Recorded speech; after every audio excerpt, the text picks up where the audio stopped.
Hello and welcome to the Catalog Collector. Today we have another small pamphlet type of catalog. This time coming from a company that, well, it's not expected of them to make an actual catalog, unlike another company that shall remain nameless.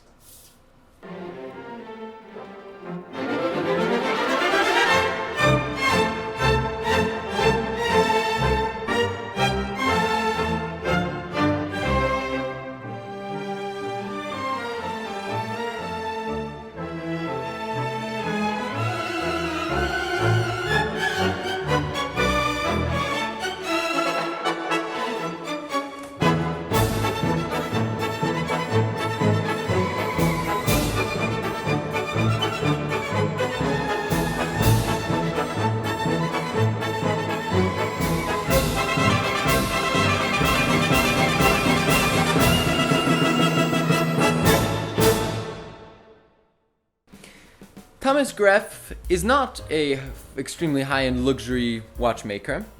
They are not an incredibly big watchmaker. In fact, they're quite small. And it's nice of them to make a pamphlet catalog type of thing, which arrived quite quickly. Props to them. Thomas Gref, of course, I like the name because, well, Tomek.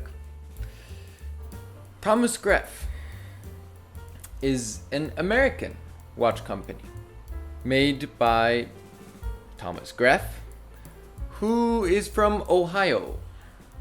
And after liking watches, tinkering with watches, eventually restoring watches, having a small business with that, and passing some watchmaking exam and becoming a watchmaker, he decided to make his own line of watches. They are Swiss made, but they're quite interesting. So let's talk about them. They don't make, based on this pamphlet, in-house movements. They take a regular ETA or Solida or whatever, that kind of Swiss movement, and they put it in their watches. They have some unique offerings, so let's take a look at it. This is a threefold pamphlet showing off their watches.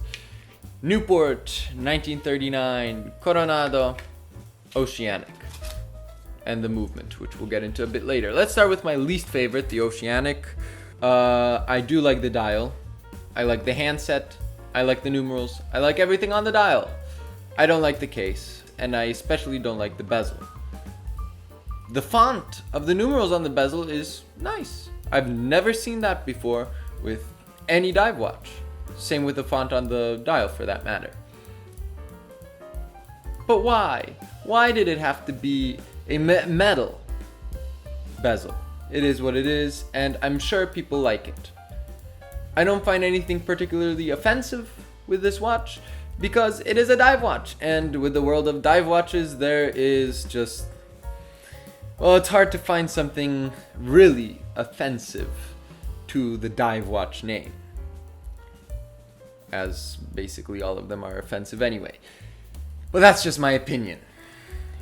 Let's get into some of the nicer things. Then let me, come on, focus, and zoom it out a bit. All right, the Newport, rectangular case. This is nice, and let's see, 52 mil by 32 mil. I mean, they had to do that to fit the movement, but it's a nice case size, I guess, for a rectangular watch. Perhaps a bit too big, but still, design-wise, nice. Case, simple, nothing bad with that, especially for a rectangular case. Those lugs, everything, it works. It's a nice design. And at this point, as we'll get into after looking at all these watches, at this price and what this company is, the most important thing is probably how the watch is put together and the design and all of that, and not really the movement. I do like the Newport. 1939, well, I would personally probably not get that. I do like this watch. I really do like this design, and the more I'm looking at it, it's just a bit of fun to me. It's probably not meant to be fun. 1939 isn't a really fun year, but it's a bit different compared to your classic watches. And I appreciate that. I like it. Nothing else to say there. Coronado. This I like very much. Yeah, it's quite classic. One thing I wish is that the case seems to be a bit oversized. I mean, the bezel surrounding the dial. But let's see, how big is it? Yeah, 43 millimeter case is a bit big. They offer both a Roman numeral and Arabic version. 43 mils is a bit big, but... Oh, and interesting. Sapphire crystal on top, mineral glass display back. That sometimes happens. But, I mean, if you're wearing it constantly, it doesn't really matter because mineral display case back, I mean, it won't... First of all, it isn't as important, and it's also... not exactly in a place that will experience the most wear, though. With me, well, you never know. The handset is nice, very interesting. What is that, like cathedral? I don't think those, maybe cathedral hands, I don't know. These kinds of hands. It's a very nicely designed watch. Let's see if it says anything about... Nope, it doesn't say anything about the dial, so probably not ceramic or anything, but a nice design. It's especially the Roman numeral, actually. I usually would prefer Arabics rather than Roman numerals, but in this case, I think I would take the Roman numerals. It looks good, doesn't it? Finally, on the back, we have the movement. And the movement is an ETA 28242, your ubiquitous ETA movement. Yeah. Where does it say something interesting? Many upgraded components not found in the standard version. Some of these critical components include balances, balance springs, and mainsprings. That is quite interesting. They upgrade balances, balance springs, mainsprings. Many of the big name watch brands use a lower grade execution of the 28242 movement to cut costs. The version used in Thomas Gref watches gives the connoisseur the finish and quality that they appreciate at a very attractive price.